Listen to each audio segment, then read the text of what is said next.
All right, now that we have our tracking set up, it's time to create our ad. Let's go to facebook.com/ads/create. We want to select website conversions because our goal is to get conversions, which in our case are purchases on our Teespring campaign. Let's enter the URL of our Teespring campaign. The conversion pixel we installed earlier is here. Make sure it's selected and click Continue. All right, now it's time to create our ad. To get started, let's remove the default image. We can do much better than that. Now, upload the ad image we created earlier. In order to run an ad in the newsfeed, we need a Facebook page to post the ad. If you don't have a Facebook page, you can always quickly create a new page.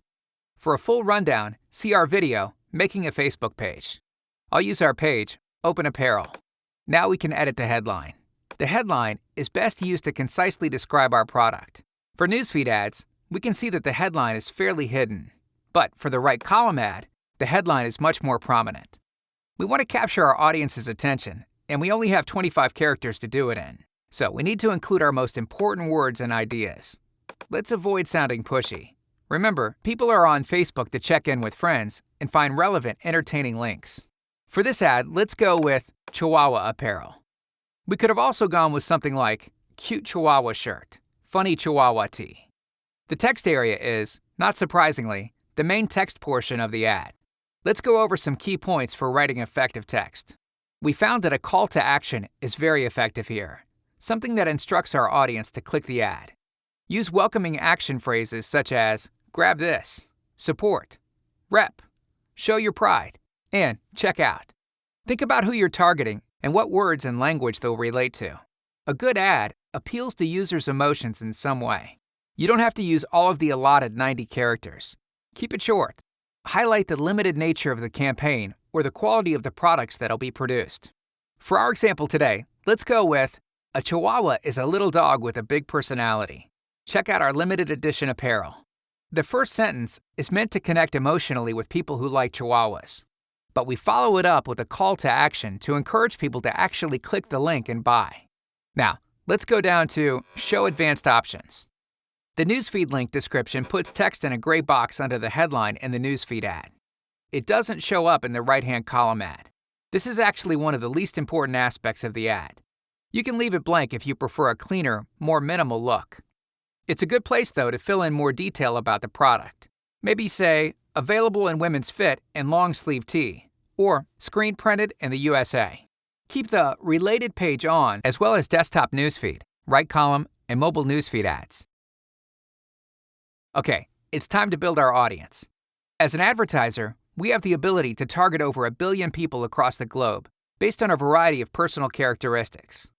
This right here is why Facebook is worth over $100 billion. The more we refine our target audience, the better we can tailor our ad and products to the people in that group. Instead of selling a generic grilling shirt to people who like to grill, we can now design a shirt for people who like to grill that are over 45 years old and have graduated with a degree in engineering. This group of individuals is very different than, say, people who like to grill, aged 20 to 30, and have degrees in culinary arts. These two groups behave differently, even though they both like grilling. The point is, Facebook advertising is so powerful because it allows us to define these super specific subsets of people to show our ad to. As we filter our audience, Facebook tells us how many people fit this definition that we've created with the potential reach meter. For this reason, the Create Custom Audience area can be an extremely useful tool for doing market research before we design our shirt. We're able to identify specific demographic niches and then design products geared toward these niches. That way, before we start designing, we have a good idea how big our market is. The first category is location, which is fairly straightforward. The default location is the United States, but we can target zip codes, cities, states, or countries. We can also choose to exclude certain locations. For example, we can target the whole US, but exclude Las Vegas. Sorry, Vegas. The shirt we're advertising isn't geographically specific, so we'll keep United States. Here we have age and gender. Fairly self-explanatory.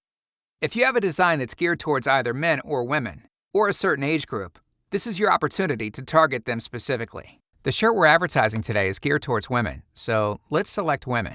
One thing to note is that people aged 45 and over are more likely to share and buy a product via Facebook. Similarly, on average, women are slightly more likely to share and buy than men, but there are always exceptions. This information is useful for filtering large audiences. If our audience is large, we can usually convert at a slightly higher rate by targeting people that are a little older. Languages allows us to target people based on the languages they speak. This can be useful for marketing to specific ethnic groups. Just enter their native language.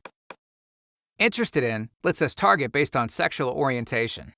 With relationship status, we can target based on people's relationship status. The education area gives us the ability to target people based on their education level and what they studied. We can pick specific colleges and majors, which is useful for targeting certain professions. If we wanted to target dentists, we could go after people who study dentistry. Just know that fields of study tend to be small audiences. Workplaces allow us to target employees who have listed their employer on Facebook. These tend to be very small groups of people, but can be useful for specific scenarios. For example, if we had a shirt that said, "I hate barking dogs," it might make sense to target mailmen. We can enter people who work at the United States Postal Service, or UPS, or FedEx. Interests allow us to target specific things that people like on Facebook, and is probably the most important targeting feature. Try to get in the mind of your potential buyer. What TV shows, movies, music, magazines, brands, or sports teams do your potential customers have in common? These are what we'll target. You're also able to target certain professions. For example, if you wanted to target sandwich artists, the entry-level position at Subway, just type it in and see if it shows up. There we go. Or we can do account manager or any other job title. So for our campaign, Chihuahua is the most obvious example. Be careful when selecting your word. We can see the Mexican state of Chihuahua is showing up. We don't want to accidentally select that. Let's find some other interests for people that would like our shirt. The most famous Chihuahua is probably the dog from the Taco Bell commercials in the early 2000s. So let's add that in. Taco Bell Chihuahua. Know that interests only add up, not cross-reference.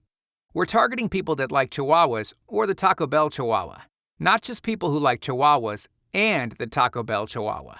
With this section, we want to be specific as we can, while also making sure that we still have enough people to target. If we were to target people that like dogs, our potential reach shoots up from a few 100,000 to tens of millions. But the rate at which people will click on our ad and buy our shirt will be a lot lower, because these people are less likely to be really passionate about Chihuahuas. This all brings us to a good point though. How big should your target audience be? There's no magic number, but unless your target group is extremely enthusiastic about your design, we'd recommend targeting at least 15,000 people if you're looking for 30 or more sales. But if your audience is too broad, the ad won't perform efficiently. So try to keep your audience under 400,000 or so. Our audience is pretty large, so let's raise the age to 27 and over. Because older people generally buy and share at a higher rate, and this shirt isn't particularly geared towards young people. Moving the age up should make our ad a little more efficient, while decreasing the audience size. With connections, we can target people who already like our page, exclude people who already like our page, or target people whose friends already like our page. This is only useful if you have a page with a huge number of likes. The More Categories section allows us to add additional filters to our target audience, which is useful if you're looking for a way to increase the focus of your audience, particularly if it's large. For example, targeting people with the newest iPhone or iPad will usually give us a more affluent demographic. If our shirt were political, we could target conservatives or liberals, and cross-reference that with interests. We could target conservatives who like Chihuahuas. Okay, let's move on to campaign and budget. We're almost there. For name, just give your campaign a name that makes sense to you. This is just for your own personal reference in your dashboard and reports. Let's do Chihuahua shirts.